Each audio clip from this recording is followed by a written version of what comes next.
Dumating na nga ito si Anthony Davis para nga dito sa team ng Dallas Mavericks. Yun nga lang, hindi niya dito pinansin ang mga Dallas fans. At kita naman dito sa kanyang mukha ay parang hindi nga ito masaya. Ano kaya mga sinabi niya pagdating nga dito sa Dallas? Triple double AD, let's go.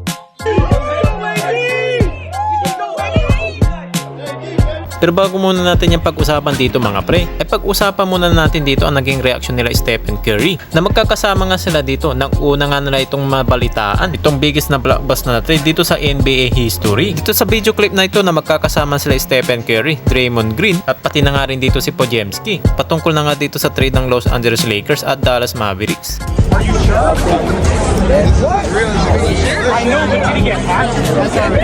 Good or bad? Good or bad? That's real? It's real. Draymond being the uniform just because.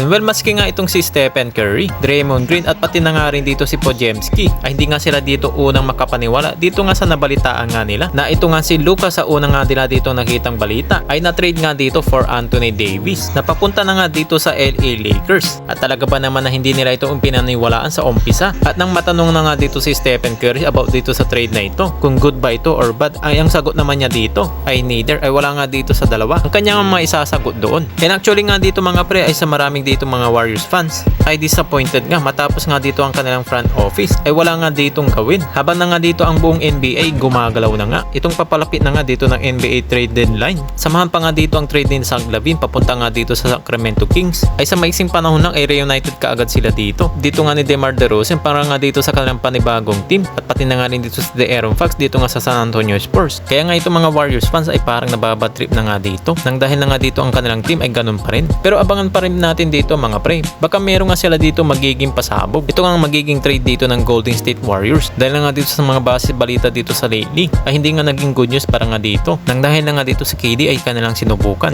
Pati na nga rin dito si Jimmy Butler ay naging negative nga dito ang sagot ng Phoenix Suns. At habang naman dito sa Los Angeles Lakers ay nagpasalamat dito naman si Rob Pelinka dito na nga sa 6 years ni Anthony Davis ng kanyang binigay para makuha mo ulit dito ang kampeonato. At makikita naman natin dito sa mga video clip na ito mga pre ay mukhang hindi nga siya dito naging masaya matapos na nga siya dito dumating dito sa Dallas at hindi nga niya dito pinansin ang mga Dallas fans na hindi naman kagaya dito ni Luka na masaya na bumabati na nga dito sa kanya.